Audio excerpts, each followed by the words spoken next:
Good afternoon. Welcome to our last meeting of November and the week of Thanksgiving. We have a lot to be thankful for. Our invocation tonight will be given by Councilman Matt Harbin, and respects to the flags will be given by Councilman Chuck Anderson. Please rise.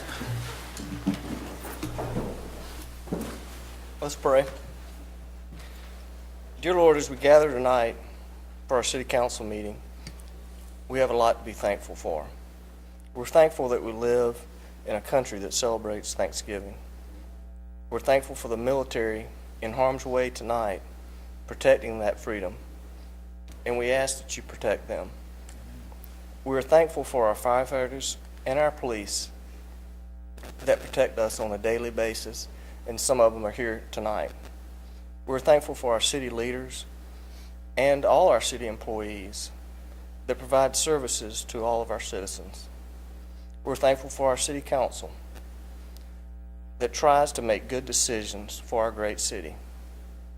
And we're thankful for our great citizens of the city that make Anderson such a special city. I ask that you protect us and bless us during this holiday season. Amen. Amen. I pledge allegiance to the flag of the United States of America and to the republic for which it stands, one nation, under God, indivisible, with liberty and justice for all.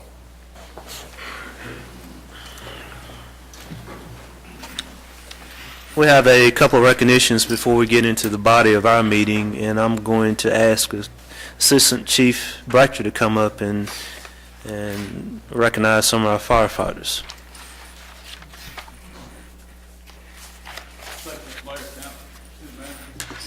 I'd like for Bruce Reeves to come up.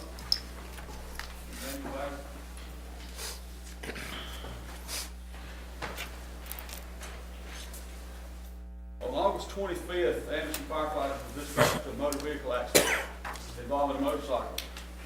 Upon arrival, firefighters found a male patient in full cardiac arrest. After these two did an assessment, they determined that his condition was not from the wreck, it was a medical condition, and he was indeed in cardiac arrest. Engineer Bruce Reeves, firefighter Daniel Bagwell, on the scene initiated CPR along with a nurse, and they rotated out and continued CPR until EMS arrived. In the events that occurred that night, and these two firefighters saved this man's life. And we feel like they deserve recognition for this. Also, on August the 29th, this man walked out of the hospital with no further life-threatening injuries or no harm to his life at all. So with that, Engineer Bruce Reeves, Firefighter Daniel Bagwell, congratulations.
Thank you.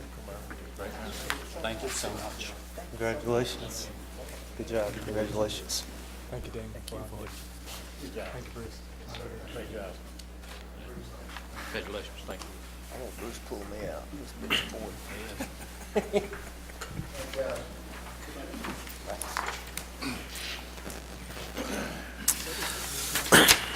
Thank you, guys. Appreciate it.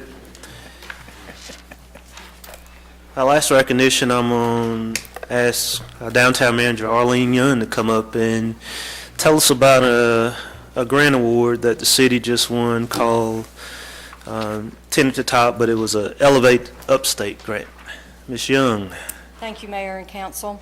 The City of Anderson was awarded an Elevate Upstate grant in the amount of $5,000. This was an initiative of 10 at the Top, and it was funded by Hughes Investments. The purpose of the grant was to promote community and economic vibrancy. Our proposal were 2 projects that were very creative, budget-friendly, and low maintenance. They were crosswalk art and art boxes. The crosswalk art transforms our normal crosswalks into art walks by painting designs in those crosswalks. The art boxes converts artwork into a vinyl wrap that goes around these boxes, creating a mini mural. Both these projects were very well received. They found they were very creative. And the neatest thing about the artwork selected is the artwork that was selected is from our book, Little Wren Lost and the Tea Kettle Call. So we're very happy that we were awarded this amount of money, and we're very excited to start this project because it is very creative and it's something that is low maintenance, and anyone can take this and use it in their community. Thank you. Thank you. Thank you. Mr. Mayor, may I Let's add? be correct. Oh, go ahead, Dr. Thompson. Only thing I was going to say is Arlene was very diplomatic in talking about 10 at the top. The truth of the matter is, on every Wednesday at 2 o'clock, the conference room next to my office, the door shuts, and Linda and Arlene and Beth, it's their war room. And so the idea that got the award is from these people. Your own were the creative people that presented the application, and I'm certainly pleased that 10 at Top recognized the creativity of this project and awarded this $5,000 to you. So thanks to Linda and Arlene and Beth for their part. I was going to ask Arlene when this would start and finish.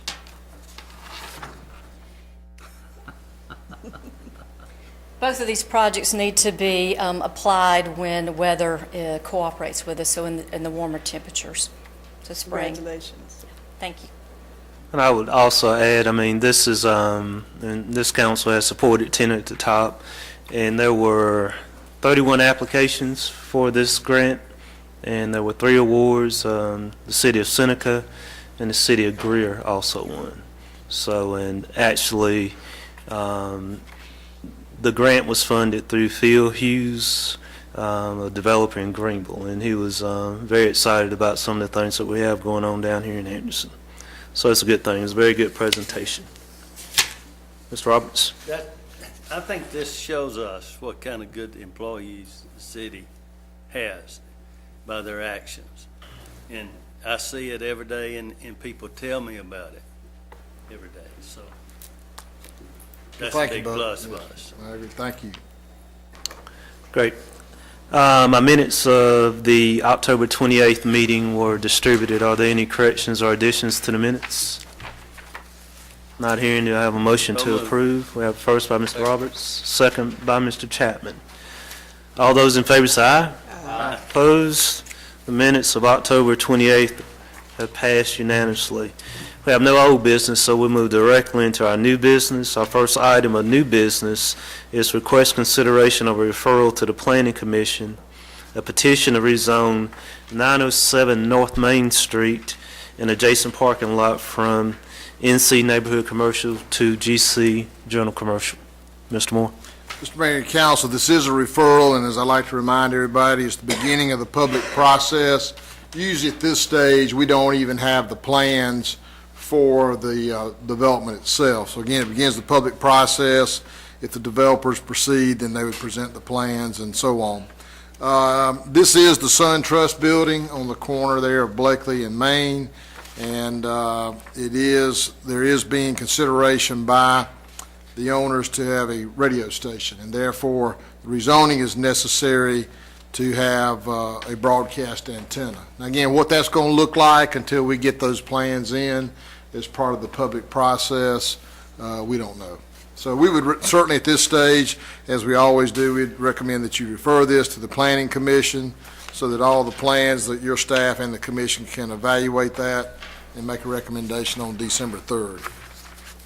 Thank you, Mr. Moore. Any questions, comments? I know they come back to us. I just had one. Is it the reason why it's separated into two parcels? But they're asking it for both pieces. Yes, Because it's under one right. ownership. The ownership's under one. All right. Can I ask a question? Yes, sir, Ms. Luckridge. What's the reason for two pieces? Do you know that? They have the parking lot. They purchased that corner of actually Murray and Blakely across from the Anderson University campus, their old Duke building. You're right. That's strictly vacant and parking. Yeah, I knew that. Yeah. But then, again, they own it all, so as the owners, they're proposing to rezone it all. And again, all that can be considered in the process. I move that we recommend that it goes to the planning commission. First by Ms. Lockridge, second by Dr. Thompson. Further discussion? All those in favor say aye. Aye. Opposed? That passes unanimously to the Planning Commission. Our second item of new business, request consideration of an ordinance establishing the 2014 general election. Mr. Moore? Mr. Mayor, Council, again, this spring will be the election for the mayor, seats 1, 3, 5, and at large 7. And as you see every other year, this is the ordinance that will establish those guidelines, fees, other rules and regulations. Linda and Rachel in our office oversee this process. I would call to your attention that there is a filing fee, $300 for you, Mayor, and $200 for the council members. That's submitted to the city clerk, and then the paperwork's done at the voter registration office. So again, this is first reading of the ordinance, and it'll be held on April the 8th, 2014.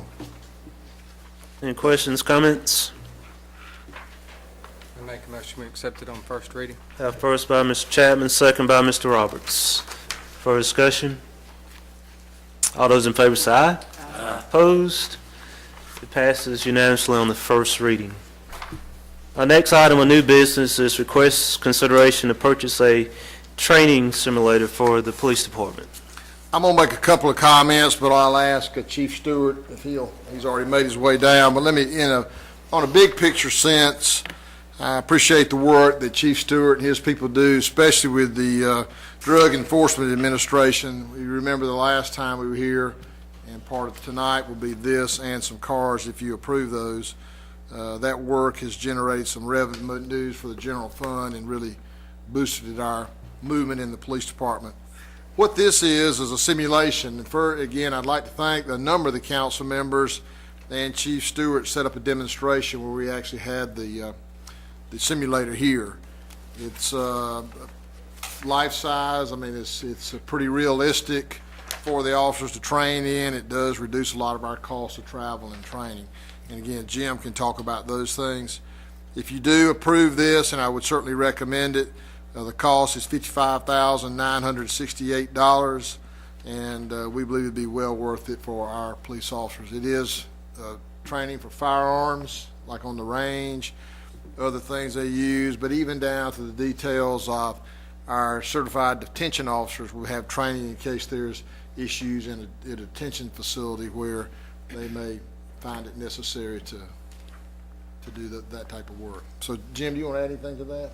I would just add, Mr. Moore, that although this is a large upfront cost, in the future, it is going to save money.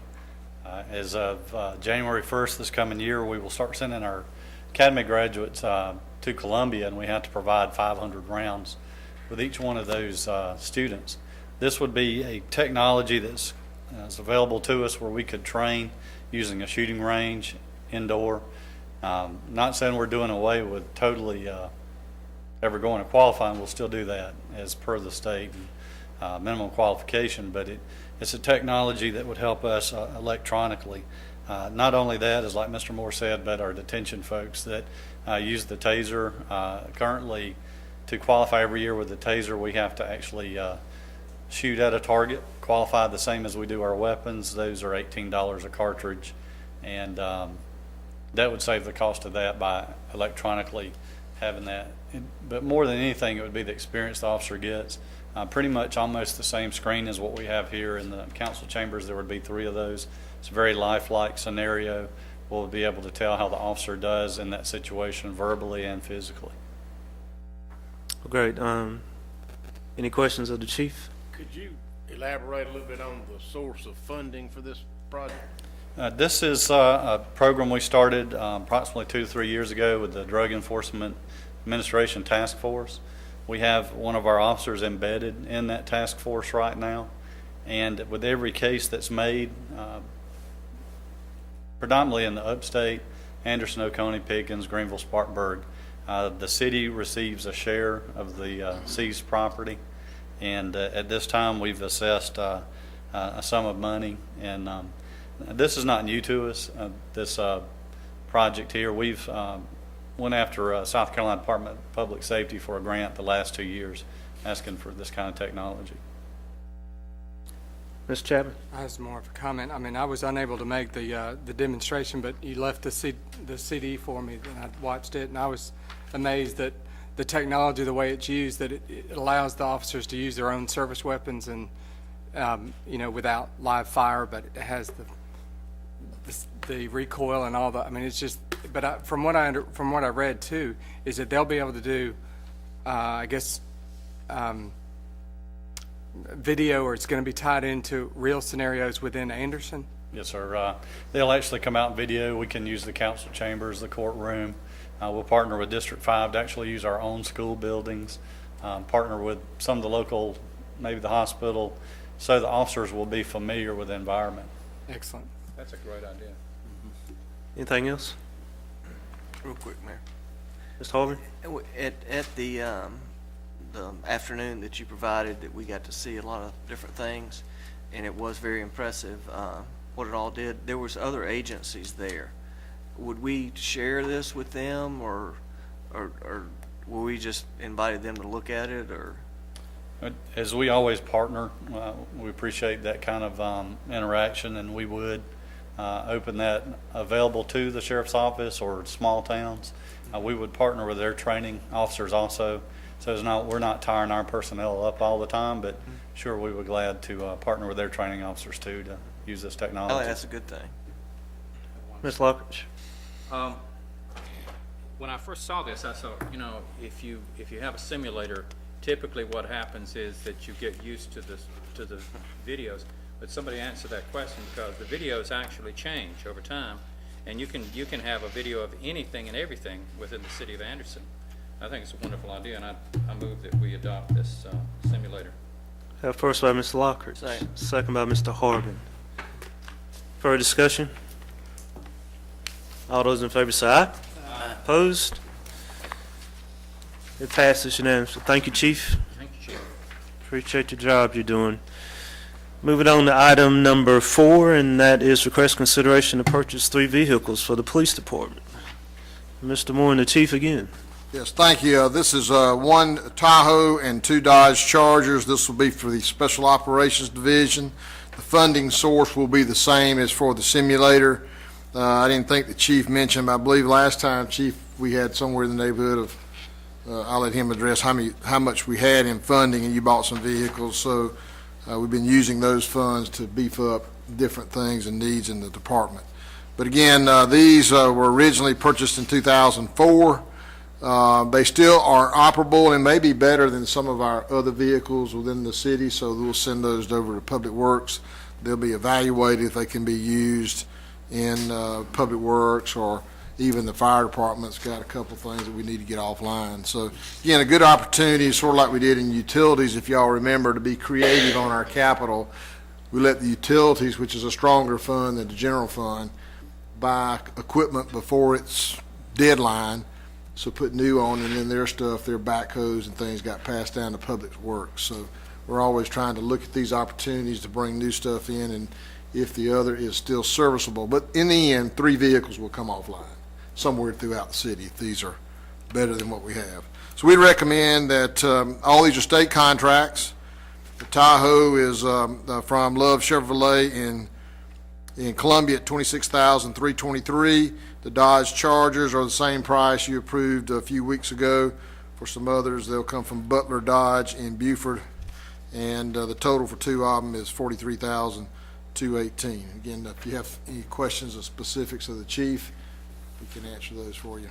Any questions? I just have one. Mr. Chapman? I know that we purchased a a fleet of Chevrolets, and then now we're moving to the Dodge. Do we have a history? Because I think the only vehicle left is a Ford Interceptor, I think. But have we gotten a pattern of the reliability of the Dodges relative to the Chevrolets? Yes, sir. We have one 2008 Dodge Charger and two 2009 Dodge Chargers, and they've held up very well. Those were the vehicles that, one, we won in the traffic challenge through DPS. The other two Chargers were under the DUI grant. They've held up very well. Okay, great. Thanks. Anything else? Make a motion we accept it for general approval. Second. First by Mr. Chapman, second by Mr. Roberts. That's it. Further discussion? Mr. Lockridge? Just want to make a comment. All of this funding that's coming in is coming in because we've got one officer embedded in drug situations. That seems to me a very dangerous situation to be in. I just want to say thank you to whoever that might be, and Godspeed. It's one of those situations where I wouldn't want to be there, but somebody has to be, and we appreciate everything that he did and does. Yes, sir. And I would say that, our entire Special Operations Division assists him. One of the operations led from Texas to another one down to Myrtle Beach at the coast. And our entire Narcotics Division has worked very hard in helping the Drug Enforcement Administration in this area. It's a brave thing. Any further discussion? First and a second. All those in favor say aye. Aye. Opposed? It passes unanimously. Thank you, Chief. Our last item of new business is request consideration to purchase fitness equipment for the Recreation Center. Mr. Moore? They've already made their way down. I'll let Bobby introduce our fitness director in just a few minutes. But as far as a few overall comments, the big picture of this was between the Downtown Committee and the Recreation Committee. In the last couple of weeks, we've had 2 meetings. And you remember this spreadsheet that showed the hospitality dollars and how the staff was recommending those be spent over the next 12 months. Again, we're not going to get into all that, but one of the first pieces of that, we said you'd see the pieces as they came back. One of the first pieces is to actually upgrade our strength equipment at the rec center.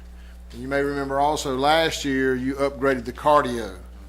And you may also remember that when the doors opened to the Recreation Center, initially they were 4,500 visitors or users per month, and now we're over 7,000. So I believe Bobby and his staff, and under your guidance, are providing a great product that is certainly being used. But what you're going to be asked in the end is to award the contract to Matrix. They are the ones who did your cardio equipment from Fitness Resource, and the amount will be $49,102.47. That is the dollar amount of the bid awarded to come out of there. But I'll let Bobby talk about the vendor, and something that's really important to us is the Customer Advantage Program.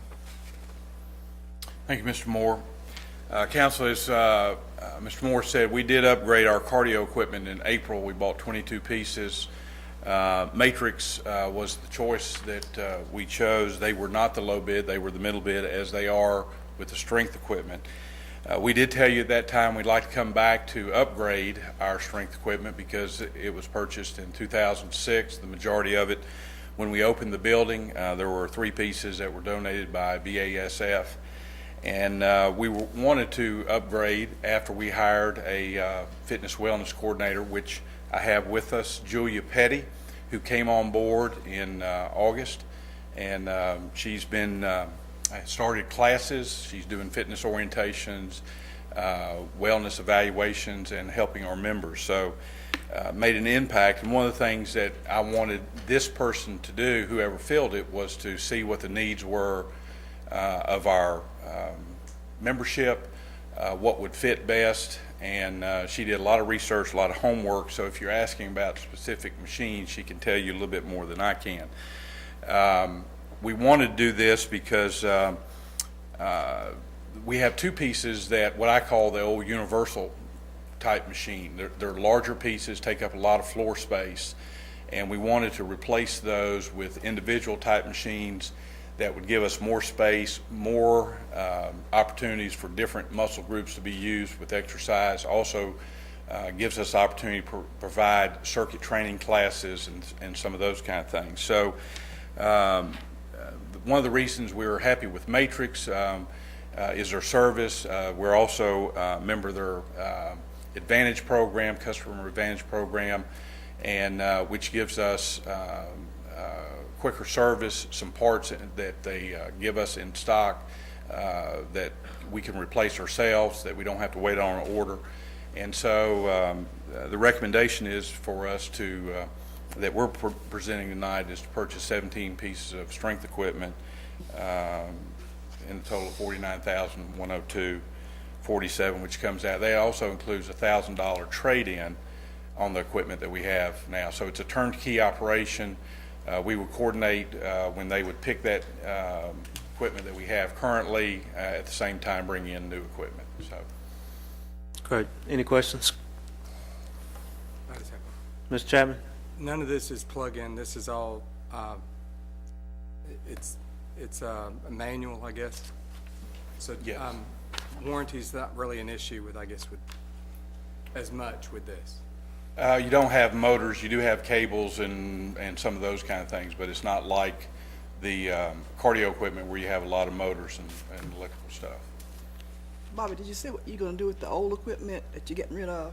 It's part of the trade-in. They came in and evaluated Oh, I what see. our current equipment and gave us a credit toward the purchase of a new.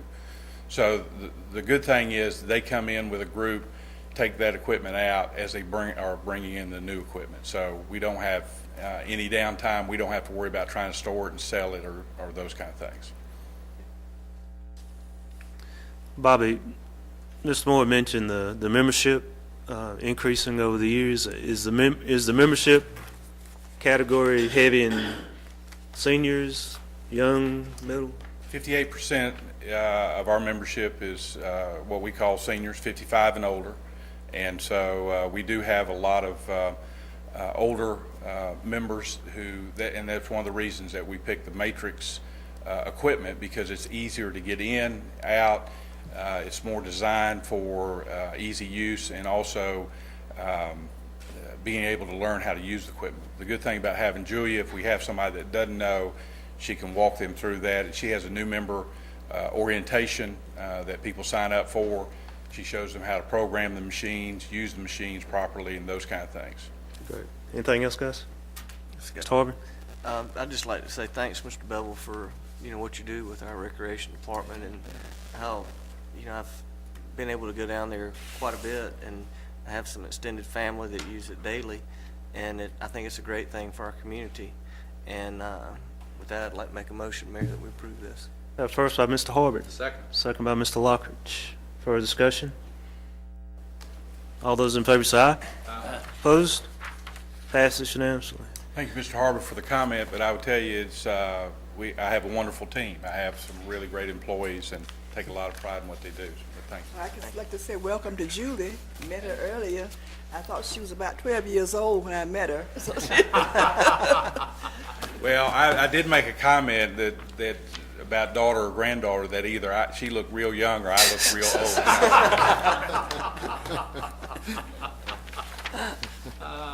We'll get everybody in shape. That'll be our New Year's resolutions, right? Just stay healthy. Administrative briefing, Mr. Moore. Do have a few things, and I'll be brief, since I think every council member, 8 of the 9 of you, were either 4 on the downtown and 4 on the recreation. Now, the only one we were missing was Councilman Anderson, but I understand Linda gave him a 15-minute briefing of the committee meetings. But I think it is important to disclose to the public how you use the hospitality fee and what it's doing. You just saw a small piece of that, but each of you and the public certainly welcome to your 12-month plan. Certainly can change, but to give you an idea, and again, I'm not going a lot of details, we have a cash flow as this money comes in at roughly $173,000 a month. You pay cash as you go. Other than Carolina Wren Park and the Recreation Center, which do have a little debt on those, they'll be retiring in a couple of years. Everything else is cash as we go. So over this next 12 months, You again approve the equipment. We are being proactive in our downtown. There are some staffing issues with police officers, which this plan approved. There are two other major projects in downtown which should provide lots of tourism opportunities, that being the West Church Street and the Church Street Heritage Project. But again, as we've talked about a number of times on these projects, as they come online, it's important that we maintain them, or that you as a city maintain them. So Carolina Wren Park and the Recreation Center, their trucks, their gators, some additional park staff that'll be on master plan for the trailway system, which will kind of connect downtown to some of the other trailways. There is seasonal staff, because in the summer comes with the spray ground, we're going to have lots of young people in Carolina Wren Park. And then there's just a regular Wren Park budget. So, and then as we turn the calendar a little later, you also have to continue in your master plan. All these are master plan projects. There's also the Musco lighting system for the McCants Field, which is a very popular field for our football and other activities along those lines, as well as beginning to think about phase 3 for the Recreation Center, which would be the planning of the tower and eventually the other ball fields that would stretch out on the old Stevens Street project. So again, I thank the downtown committee and the mayor and council for spending a couple of meetings to look at these spending opportunities. Most of them we always try to look at, will they bring in that tourism that will help generate new dollars to your hospitality fund? And I think history shows that you're spending it in the right place. If you remember in the early days, it was about $150,000 a month. We've had some success now. It's approaching $200,000. So a good thing. Any questions on that, or I'll move on? Just some board appointments. As far as board appointments, you have a couple that are up. We sent an email out, but it's always the practice and request by the council. We like to bring those up so you can be thinking on those. With the election coming up in April, we have Tom Kozel, who has served on the election commission. His term's expired. He's asked to be replaced. If you would kindly consider someone to serve with him, serve in his place with David Ford and Clara Humphrey. The other position we have is the Downtown Development Commission, and our major industry rep was Jim Lovingood. Jim's term's expired, and he's also appreciated being able to serve, but asked that we replace him. So we need a major industry representative there. And if you would be thinking about those two, we'd like to add those to the agenda in the near future and get someone to serve. The next thing on the agenda is the Assistant Municipal Judge appointment.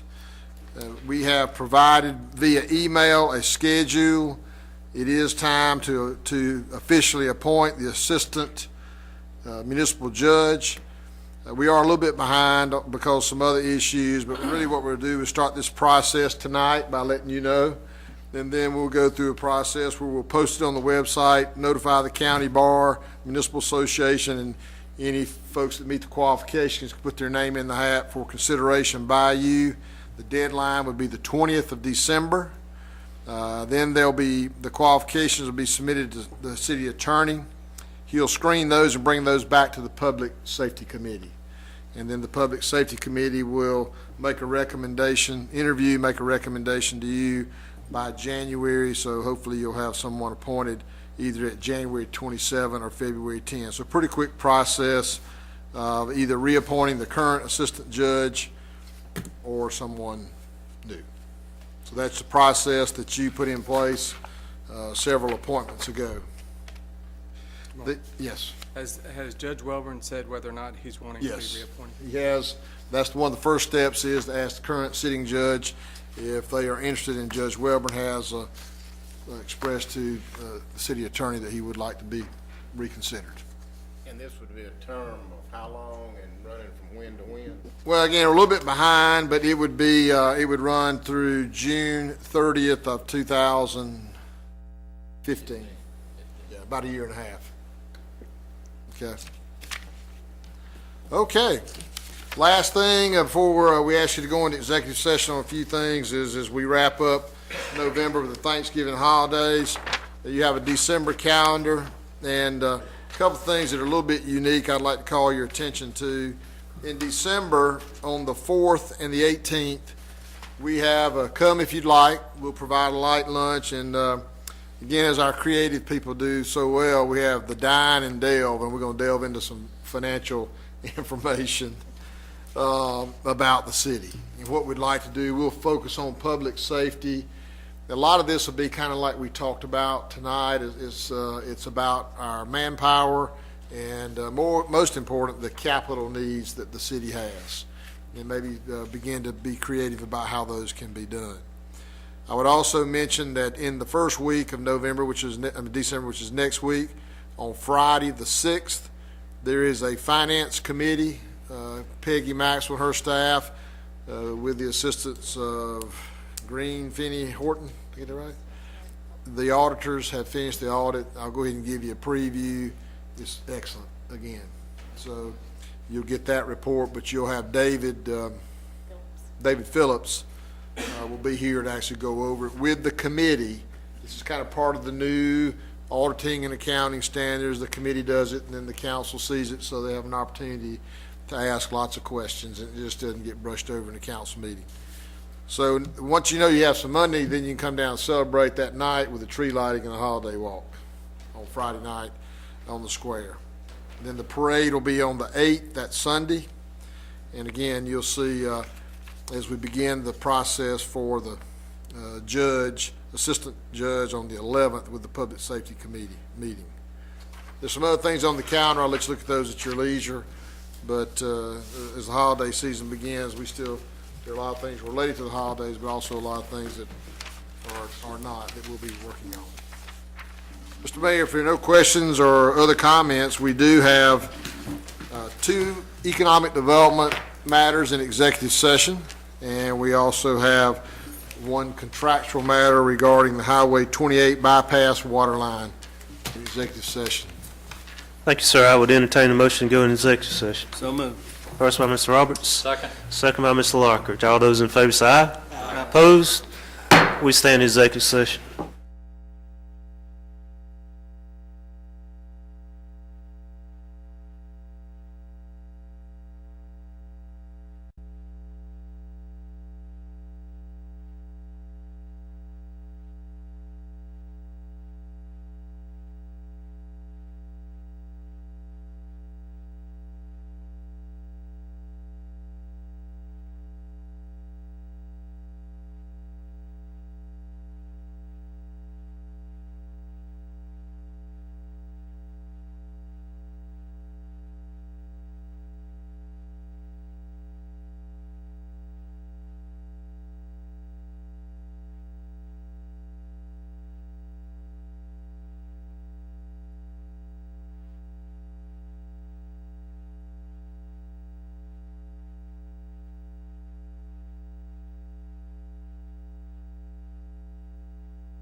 A motion to come back in executive session. So moved. First by Mr. Roberts, second by Dr. Thompson. All those in favor say aye. Aye. We stand in executive session. Stand out of executive session.